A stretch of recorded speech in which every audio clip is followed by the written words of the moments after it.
Nossa boa noite a todos. Aqueles que estiveram conosco no domingo passado, na extensão do grupo lá no bairro Guanabara, estão dispensados, viu? O tema é o mesmo. Então nós, naquela oportunidade, substituímos a nossa irmã Mary Ruth, que era encarregada de fazer evangelho naquela oportunidade e que teve que fazer uma pequena viagem por motivos particulares. Então, o tema que nos é proposto é o do 2º capítulo do Evangelho segundo o Espiritismo. O meu reino não é deste mundo. Interessante quando se fala em reino, né? A gente pressupõe uma coroa, um castelo, um domínio, né? Um territorial, com súditos, com duquesas, duques, baronesas, etc. Como era a época de Jesus, lá quando ele passou pela terra e que, por sinal, encontrou o território de Jerusalém, o território na terra onde ele nasceu, ocupado pelo Império Romano. Então, justamente, esta passagem, o meu reino não é deste mundo, ela é baseada naquele encontro que ele teve com Pôncio Pilatos, que era o governador da Judéia, e que foi incumbido de interrogar o Mestre Jesus. Eu pediria então aos irmãos licença para ler a abertura do capítulo e depois nós comentaremos particularmente aquilo que for desenvolvendo de acordo com o nosso entendimento. Então, no nosso Evangelho segundo o Espiritismo, tem encabeçando os versículos 33, 37, de 33 a 37 do capítulo 18 do Evangelho de São João. Então, naquela situação em que Jesus estava preso, ia ser julgado e entregue aos judeus para ser crucificado.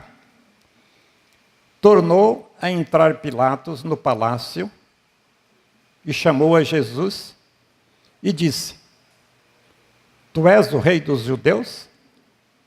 Respondeu-lhes Jesus: O meu reino não é deste mundo.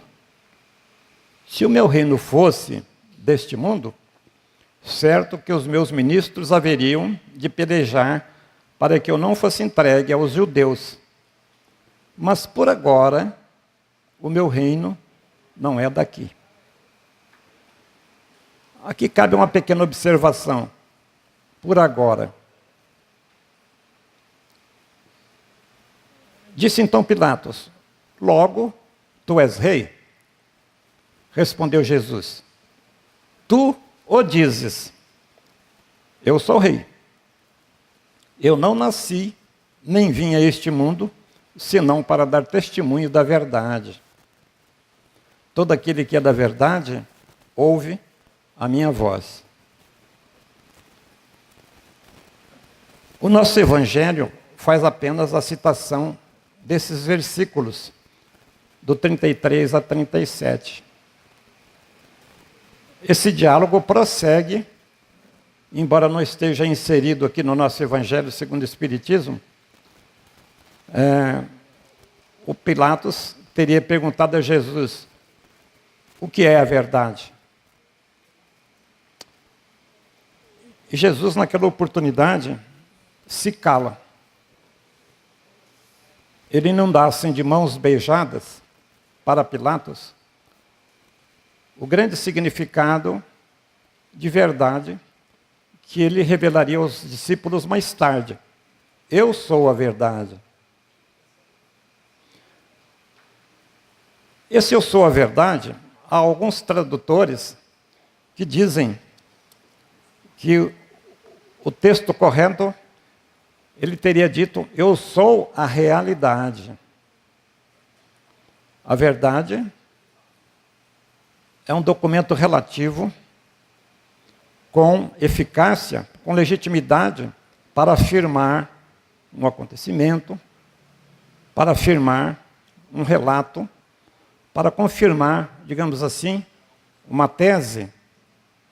Por exemplo, de frente ao juiz, quando ele interroga o réu ou aquele que está sendo ali objeto daquela arguição, você vai dizer a verdade, somente a verdade? Você jura dizer a verdade, somente a verdade?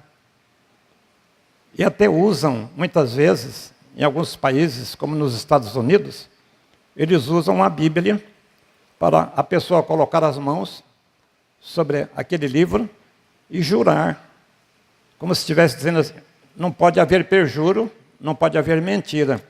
Ele tem que falar a verdade perante o livro sagrado e perante o juiz. Mas, voltando ao nosso tema, o meu reino não é desse mundo. Essa colocação é interessante porque ela aparece diversas vezes na fala de Jesus. Por exemplo, o reino de Deus está próximo de vós. Já no Antigo Testamento, no livro de Isaías, ele dizia que o reino, ou Deus, está mais perto do que a nossa respiração. Está mais próximo do que os nossos pés e as nossas mãos. Então percebe-se que esse reino não é um reino da terra, não é uma circunscrição geográfica com limites, como nós entendemos o rei presidindo, digamos assim, o seu império, o seu reinado. Então, o Jesus, quando se refere ao reino, ele fala na casa do Pai, que seria para nós outros o reino espiritual. E o Evangelho segundo o Espiritismo nos fala a respeito da vida futura. Porque Jesus, naquela oportunidade, ele não tinha como revelar, digamos assim, uma verdade maior. Por isso ele deixou seus ensinamentos baseados em parábolas e colocações que seriam desvendadas no futuro. Então nós sabemos, por exemplo,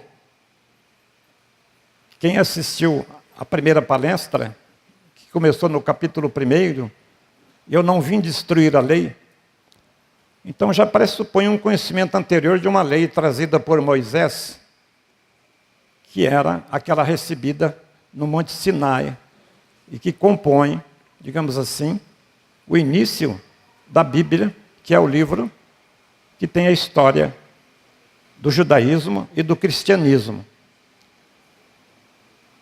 Quando ele disse que não vem destruir a lei, para os estudiosos, ele não tinha nem competência para derrogar a lei, porque a lei fora instituída pelo Pai, por Deus, pelo Criador, e ela não pode ser derrogada. Mas de acordo com o entendimento, com o progresso, com a evolução, ela pode sofrer, aqui na nossa dimensão, transformações, atualizações, reciclagens, numa linguagem mais moderna. Tanto é que mais tarde, quando ele já está caminhando para o final da sua missão na Terra, e que fica consignado no Evangelho, uma das mais belas páginas escritas até hoje, que é o Sermão da Montanha. Então ali, após as bem-aventuranças, ele fala: os antigos disseram, se referindo justamente à lei de Moisés. Os antigos disseram, eu porém vos digo. Então, nós percebemos que ele tinha uma autoridade tal, não para alterar a essência dos ensinamentos que são eternos, que são imutáveis, mas a relatividade daqueles ensinamentos que sofrem o desgaste dos tempos com a mudança dos costumes. Então, existem ensinamentos. Por exemplo, os mandamentos, a maioria deles são negativos. Não faça isso, não faça aquilo. Não roube, não mate, não cobice. Então, com Jesus, há uma modificação fundamental. Ele começa a usar os verbos afirmativamente e de maneira ordenativa, de maneira que nós, dando ênfase para que nós cumpramos aquilo que ele determina, aquilo que ele manda. Então, muitas vezes, nós lemos algumas passagens que elas são colocadas no futuro. Então, daí, o Espiritismo dá ênfase a essa passagem, ou melhor, a essa observação da vida futura. Então, ele fala aqui, por exemplo, Jesus diz claramente, por estas palavras, que a vida futura, a qual muitas circunstâncias se referiu, é a meta que se destina à humanidade, devendo ser objeto das principais preocupações do homem na Terra. Então, quando se fala em vida futura, é que os hebreus, naquela oportunidade, eles tinham uma ideia muito vaga a respeito da espiritualidade. Então, nós sabemos que Moisés tirou o povo hebreu da escravidão do Egito, com promessas de terras, terra de Canaã, que eles passaram 40 anos no deserto para conseguirem, digamos assim, alcançar a sonhada terra prometida. Com Jesus há uma modificação. Quando eles querem coroá-lo rei em Jerusalém, ele recusa aquela coroa de rei. Daí a pergunta do Pilatos: tu és o rei dos judeus? Então, na verdade, para nós, que foi revelado muito posteriormente, com o advento do Espiritismo, que nós chamamos também de Consolador prometido por Jesus, veio o esclarecimento. Então havia necessidade de um amadurecimento da humanidade para que os ensinos dele se desdobrassem e nós tivéssemos assim então condições de adentrar nos mistérios daquelas parábolas, daqueles ensinos que ficaram de uma maneira enigmática, de uma maneira oculta. Então, a vida futura, na verdade, é sinônimo de vida espiritual, com todas as suas consequências, passando pelas reencarnações ou vidas sucessivas, sem as quais os ensinos de Jesus ficam ou continuam na obscuridade. Então, houve essa necessidade de nós caminharmos, abrirmos as nossas consciências, sairmos, digamos assim, daquela simplicidade da crença judaica para uma crença mais racional. Então, aqui diz, os judeus tinham uma ideia muito vaga em relação à vida futura. Eles acreditavam nos anjos, em seres privilegiados da criação. Hoje, nós sabemos que nós estamos caminhando para a angelitude. Nós temos um livro aí, referência, de nosso irmão Sebastião Camargo, alguns aí já conhecem, né? Ele escreveu um livro aí, do átomo ao anjo, mostrando toda a trajetória do espírito humano nessa caminhada evolutiva. Então, hoje, para nós, não existe mais esse mistério da vida futura, mesmo porque o Espiritismo rasgou aquele véu que acobertava, que encobria a nossa visão do mundo real, do mundo espiritual. Quando Jesus ressuscita, conforme as narrativas do Evangelho, aquilo foi um fenômeno que deixou estarrecido. Todas aquelas pessoas, eles não sabiam, mesmo dentre os apóstolos, havia muita dúvida em relação à vida espiritual, esse relacionamento com o mundo espiritual. Quando eles sobem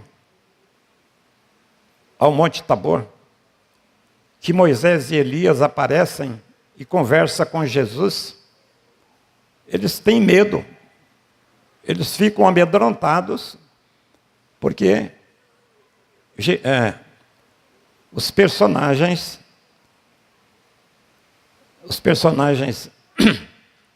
Moisés e Elias já fazia séculos, mais de 1000 anos até, que tinham passado pela terra. Como é que eles poderiam aparecer ali e conversar com Jesus? Então, esses fenômenos, para o povo hebreu, que era conhecido como o povo de Deus, o povo eleito, eram, digamos assim, fenômenos inusitados. Nós sabemos que na Índia, no Japão, na China e outros países orientais, não há nenhum segredo em relação às reencarnações, em relação à comunicabilidade, em relação a esse relacionamento, a esse intercâmbio entre nós encarnados e o mundo dos desencarnados, assim chamados. Agora, com relação à chamada realeza de Jesus, né? És tu o rei dos judeus? Por enquanto, o meu reino não é daqui. Nós sabemos que hoje, não faria sentido, mesmo aceitando Jesus como governador do planeta Terra, como está ensinado na nossa doutrina, ele é o responsável pela evolução planetária. Mas não faz sentido ele ter um trono aqui na Terra, como os judeus tinham, lá em Jerusalém, um trono para dominarem, digamos assim, o mundo daquela época. Então, quando os romanos invadem a Palestina, e que os judeus ficam submetidos devido à força militar do povo romano, eles ficam aguardando o Messias para vir resgatá-los. Mas para eles, esse Messias viria numa carruagem, com um exército, e ele comandaria e expulsaria os romanos dali, tomaria novamente o trono de Jerusalém e estabeleceria um reino para governar a terra para sempre. Quando Jesus afirma que o reino dele não é deste mundo, há uma decepção muito grande entre o povo judeu, principalmente a chamada seita dos fariseus e dos saduceus, que eram os maiorais, que eram aqueles do sinédrio, que era uma espécie de senado que comandava assim a religião, que nós sabemos não tinha separação do Estado, né? Era o chamado Estado teocrático. Então eles ficaram muito decepcionados com Jesus. Eles aguardavam um rei que fosse capaz de dominar, de expulsar, de guerrear e defender o povo hebreu. E aí, como ele já era tido como um impostor, ele era tido como um blasfemo, porque Jesus se intitulava o Filho de Deus, várias vezes eles quiseram apedrejá-lo, queriam lapidá-lo. e Jesus sempre escapou, até que chegou aquela hora que nós conhecemos através das narrativas, que ele é preso, justamente nessa situação que ele está lá, frente a Pilatos, para ser julgado. Então, para nós espíritas, não há novidade, digamos assim, porque agora nós já conhecemos, digamos assim, o filme, nós já assistimos o filme, né? Nós já sabemos como iniciou, como ocorreu, e o que nos aguarda realmente, não numa fantástica visão de arrebatamento, de um juízo final, em que os eleitos serão arrebatados e serão levados para um paraíso. Na verdade, quando foi revelado que a reencarnação é uma lei, não é uma teoria, não é uma tese, e que nós mesmos seremos os responsáveis pelo nosso resgate. Claro que nós não faremos a nossa evolução sozinhos. Nós temos, então, o apoio da espiritualidade.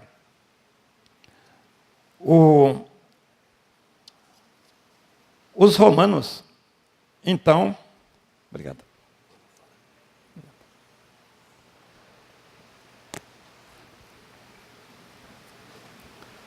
Tinha uma finalidade política, meramente política, ali. Não só no Oriente, né, que eles dominavam. Não sei se vocês sabem, o Império Romano durou 2.700 a 2.800 anos. Portanto, mais do que o tempo que nós temos de era cristã. Qual era a realidade do mundo de Pilatos e a realidade do mundo de Jesus? Quando ele diz, o meu reino não é deste mundo. Ele já se referia, então, a um reino espiritual, que mais tarde, através de revelações da nossa doutrina, nós viemos descobrir que o Espírito, o Cristo, que encarnou em Jesus, foi responsável pelo planeta Terra desde a sua fundação, como fala no livro A Caminho da Luz, desde seus primórdios. Então ele já estava presente aqui, não apenas assistindo, mas participando ativamente como um protagonista, não um mero testemunha, agindo com os chamados Elohims, aqueles anjos que participaram da criação da vida planetária. Então é por isso que mais tarde Jesus vai dizer que das ovelhas que o Pai me confiou, nenhuma se perderá. Quando ele se refere às ovelhas, é a nós, humanidade da Terra.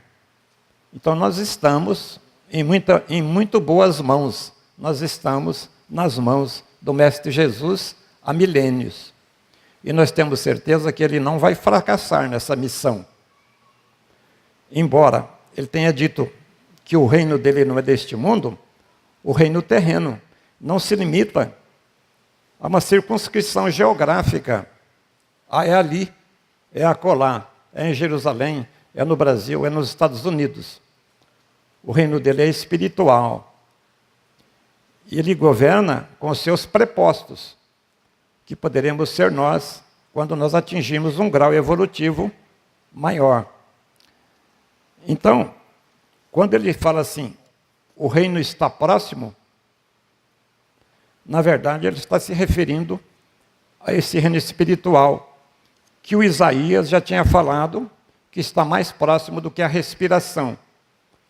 Então ele é interior, é a morada dos nossos espíritos. Nós somos entronizados, simbolicamente, nesse trono que é chamado, assim, da presença do Cristo em nós, em cada um de nós. Então é como se ele se individualizasse em cada criatura. Nós não enxergamos o Cristo ainda, em nossos irmãos, porque nós temos uma visão obnublada. Quando a bem-aventurança fala, os puros de coração enxergarão a Deus, verão a Deus, significa que nós temos que tirar essa venda, essa trave. Nós estamos preocupados com o cisquinho que está no olho do semelhante, mas nós estamos com uma trave aqui que nos impede de enxergar nos nossos irmãos o Cristo olhando para nós. Então, naquela saudação que os orientais usam, namastê, namastê. O Deus em mim saúda o Deus que está em você. Só que isso não pode ser uma mera frase pronunciada oralmente. Ela tem que ser sentida no nosso coração. Então, quando eu digo o Deus que está em mim saúda o Deus que está em você, eu tenho que sentir essa realidade, independente da cor da pele, independente de ser rico ou pobre, se ele tem um defeito físico ou não. O Cristo reside em cada um de nós. Essa expressão é utilizada pelo apóstolo Paulo quando ele fala: não sabeis que sois o templo do Deus vivo e que o Espírito Santo de Deus habita em vós? Mas nós não enxergamos isso. Os nossos olhos ainda estão ofuscados pelas imperfeições, pela nossa maneira discriminatória de apontar o dedo para as pessoas, dizendo ele é isso, ele é aquilo, quando na verdade pode ser que ele não esteja sendo digno de ser chamado um filho de Deus, como eu, que não consigo enxergar esse irmão, esse filho de Deus que está ali presente na minha frente. O egoísmo, que é um dos obstáculos que o Espiritismo fala, ele nos cega. E nós temos outros defeitos, outras negatividades, orgulho e vaidade, que nos impedem de enxergar a presença de Deus manifestando-se até nos reinos inferiores, nas plantas, nos animais. Na verdade, os reinos não são inferiores. Nós que assim os classificamos. Porque Deus, quando termina a sua criação, de acordo com a narrativa, Ele contempla tudo, tudo é perfeito, tudo é bom. Mais tarde, quando o homem, através do seu livre-arbítrio, que é uma ferramenta que Deus dá para nós evoluirmos, ele pode usar essa ferramenta para o bem ou para o mal. E quando nós usamos o nosso livre-arbítrio para o bem ou para o mal, nós estamos expulsos daquele reino que Jesus fala: o meu reino não é desse mundo, porque aí nós estamos circunscritos exatamente neste mundo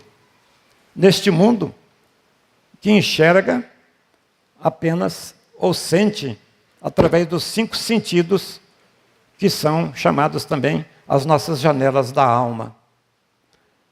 Então é necessário, através da evolução, que nós sabemos das muitas vivências, das reencarnações sucessivas, que nós vamos aos poucos descortinando esse horizonte maior, esse entendimento, e concomitantemente, simultaneamente, vamos mudando o nosso comportamento, mudando a nossa postura, a nossa maneira de agir e de reagir e de interagir com os nossos semelhantes. Nós poderemos, numa escala menor, fazer uma autoavaliação se nós estamos próximos daquele reino que Jesus fala, o meu reino. e o reino deste mundo. Então, nós sabemos que naquelas chamadas tentações de Jesus, ele fala que este mundo está sob o maligno. O que ele quis dizer que o mundo está sob o maligno? Interessante, né? Se a terra está sob a jurisdição dele, se ele é o governador do planeta Terra, como é que ele faria uma afirmação dessa? Que o mundo está sob o maligno. Tudo é uma questão de perspectiva. É uma questão de nós olharmos dentro de um contexto histórico. A natureza e o progresso não dão saltos. Nós caminhamos progressivamente. Em cada encarnação, nós damos um passo, ou às vezes até estacionamos. Muitas vezes nós ficamos muitas encarnações estacionados no mesmo lugar.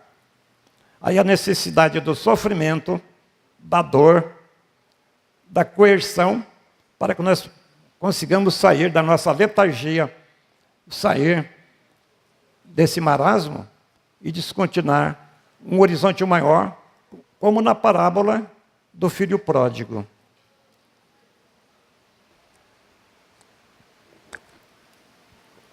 Mas nós encontraremos o dia e a hora se nós persistirmos. Jesus tem uma frase emblemática: eu venci o mundo. Ele disse que o reino dele não é daqui por enquanto. Mais tarde, ele fala para os apóstolos: tenham bom ânimo, eu venci o mundo. Que mundo esse que Jesus teria vencido? O mundo que Deus criou? Seria o mundo físico? Ele teria um exército para derrotar os inimigos? O chamado Satanás, o diabo? Na teologia antiga? Que mundo é esse que ele venceu? Ou que nós teremos que vencer? Que mundo é esse? É a nossa própria interioridade que tem que ser despertada. No Zen budismo tem uma figura interessante. O monge chega para o mestre está com seu cajado, olha sentado, contemplando a natureza. O monge chega e fala para ele assim: mestre, como é que eu faço para atingir o Zen? Essa expressão atingir o Zen, para nós, significaria assim: como é que eu faço, na linguagem bíblica, para encontrar a salvação? Naquela pergunta do Nicodemos: como é que eu faço para ter a vida eterna? Outros dizem assim: como é que eu faço para receber a iluminação? Para eu me despertar para o mundo espiritual? Para eu colocar o meu pé nesse reino que Jesus está falando? Como eu faço? Mas aí, o mestre do Zen budismo, ele não responde prontamente para aquele aluno, para aquele monge, como que ele deve fazer para alcançar o Zen. Aí o rapaz disse para ele assim: certamente o senhor alcançou o Zen, o senhor já é iluminado, o senhor é tão calmo, o senhor é tão controlado, o senhor não se irrita.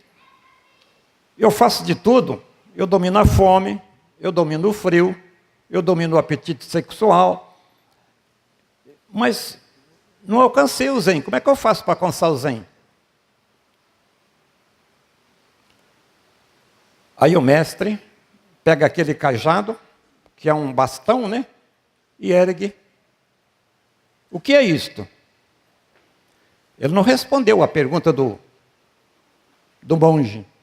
Ele faz uma contra-pergunta. O que é isto? o monge fica meio desconcertado e vai dizer para ele, isso aí é um bastão, é um cajado. Quando ele fala, ele fala assim, psst.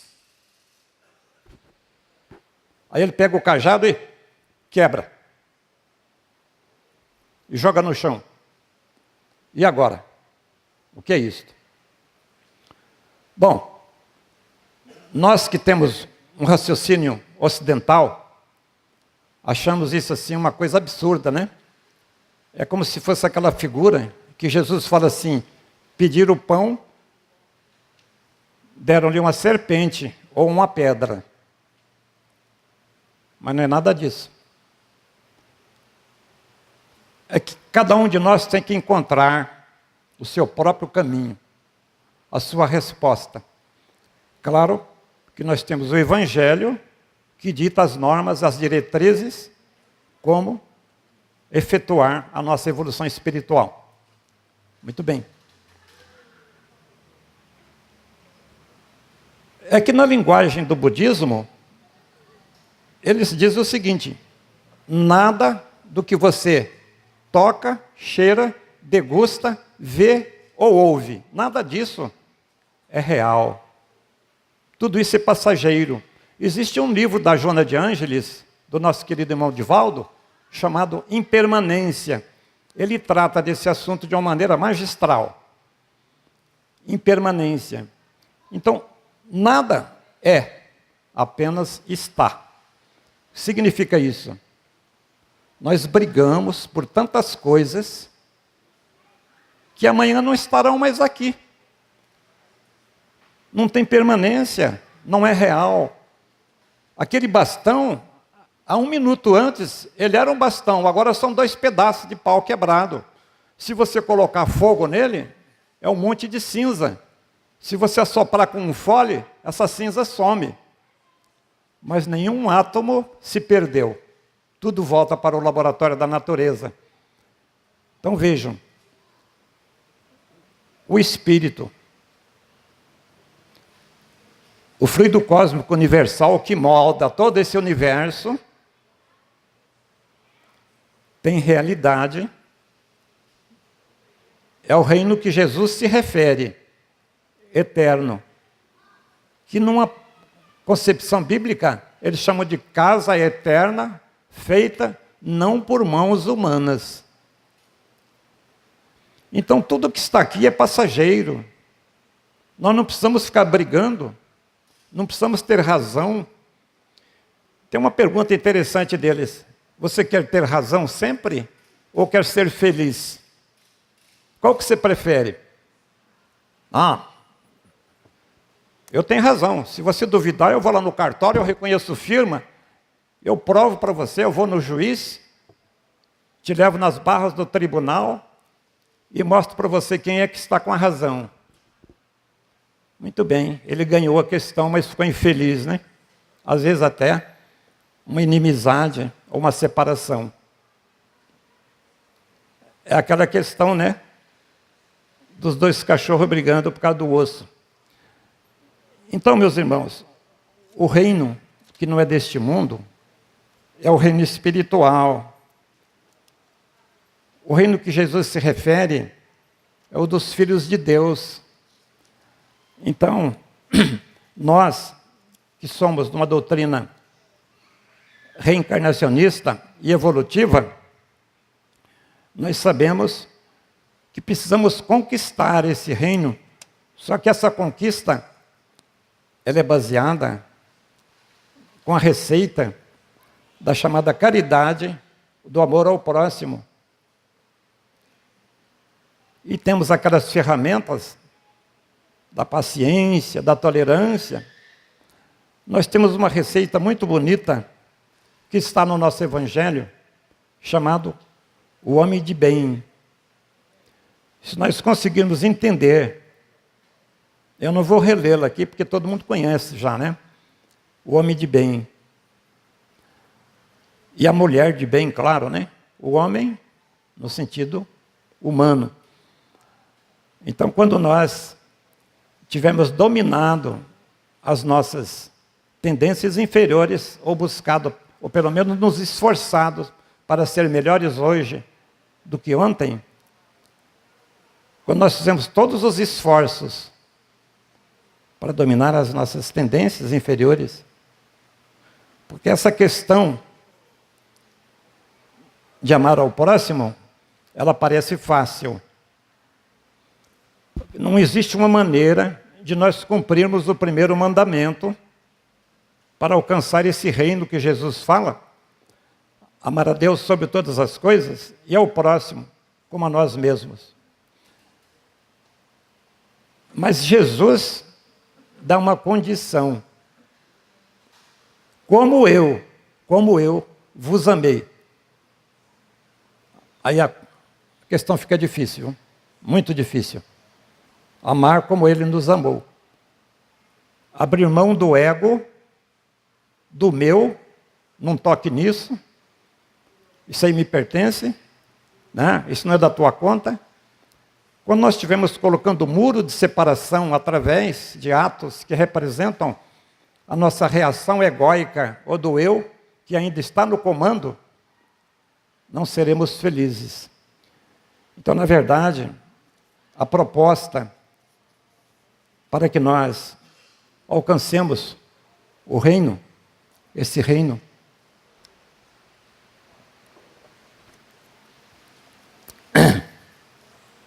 está aqui simbolicamente na última parte desse capítulo, que é o item 8º. Uma realeza terrena. Uma rainha de França, Havre, 1863. É um espírito de uma mulher que foi rainha, que ditou essa página para Allan Kardec no ano de 1863, na cidade de Havre, na França, que está esses dias aí na mídia, né? Com aqueles acontecimentos aí que ocorreram. Então ela pergunta: quem melhor do que eu pode entender a verdade destas palavras de nosso Senhor Jesus Cristo? Meu reino não é deste mundo. Quem melhor do que ela? O orgulho me perdeu na terra. Quem, pois, entenderá a insignificância dos reinos da terra, se eu não o entendi? O que levei comigo de minha realeza terrena? O apóstolo Paulo já nos advertira: quando nascemos, não trazemos nada. E é manifesto que quando nós partamos daqui, também não vamos levar nada da terra. Nada, absolutamente nada. E para tornar a lição mais terrível, a rainha está falando: a minha realeza nem sequer me seguiu até o túmulo. A minha realeza não me seguiu até o túmulo. Que desilusão, que humilhação, quando, ao invés de ser recebida como soberana, vi acima de mim, mas bem acima, homens que acreditava serem insignificantes, a quem havia desprezado, pois não tinham sangue azul, sangue nobre. Então compreendi a inutilidade das honrarias e das grandezas que se procuram com tanto desejo na terra. Para se preparar num lugar, neste reino celeste, é preciso as condições aqui: abnegação, humildade, caridade em toda a sua prática e pureza, benevolência para com todos. Benevolência para com todos. Benevolência para com todos. Não é para alguns, não. Não é só para os familiares, não. Não é só para os mais próximos. Extramuros é para a humanidade inteira. Senhor Jesus, ela faz um apelo.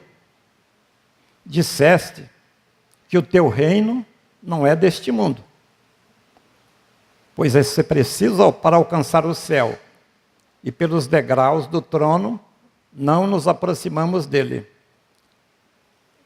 Não vai adiantar o nosso status aqui na terra, a nossa posição social. Isso aí não é levado em consideração. São os atalhos pelos degraus, ou melhor, mais difíceis da vida que nos levam para lá. Procure então o caminho mais nas dificuldades e nos espinhos, e não entre as flores. Os homens correm atrás dos bens terrenos como se pudessem guardá-los para sempre. Mas aqui, no mundo espiritual, não há mais ilusões.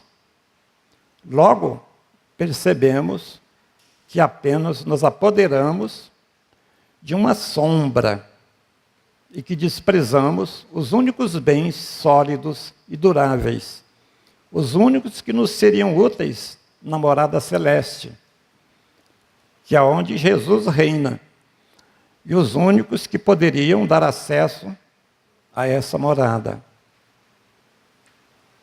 Então ela está fazendo um apelo para nós. Tem piedade dos que não ganharam o reino dos céus.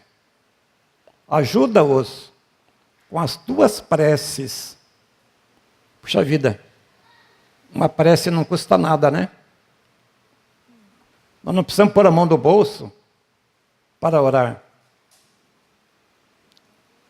Pois as preces aproximam o homem do Altíssimo. É o traço de união entre o céu e a terra. Não o esqueças. Está aí, meus irmãos? O meu reino não é desse mundo. Mas ele diz assim: eu venci o mundo. Tem de bom ânimo. Então, nós temos as ferramentas. Nós temos o mapa da mina. Nós sabemos da realidade desse mundo espiritual, que já não é mais notícias. O intercâmbio, a comunicabilidade. Quantas pessoas aqui trabalham em sessões mediúnicas e conversam com a espiritualidade? Então não se trata mais de teorias, de livros. Claro que aqui estão consignados os ensinamentos, estão aqui o roteiro e a maneira pela qual nós poderíamos atingir esse patamar. Mas o esforço é individual, é individual. Cada um de nós, como diz Jesus, tem que renunciar a si mesmo, retomar os seus passos e tomar a sua cruz. Ninguém vai carregá-la por nós. Nós poderemos ter os sirineus solidários para nos ajudar, para nos apoiar. O ombro amigo em quem confiar. Mas a nossa parte, ninguém fará por nós, a não ser nós mesmos. Desculpem se eu me excedi. Desejo muita paz. Espero que esse capítulo 2 do Evangelho segundo o Espiritismo seja objeto de estudos e de muita reflexão por todos nós, por muitos meses, ou talvez vida fora. Muito obrigado.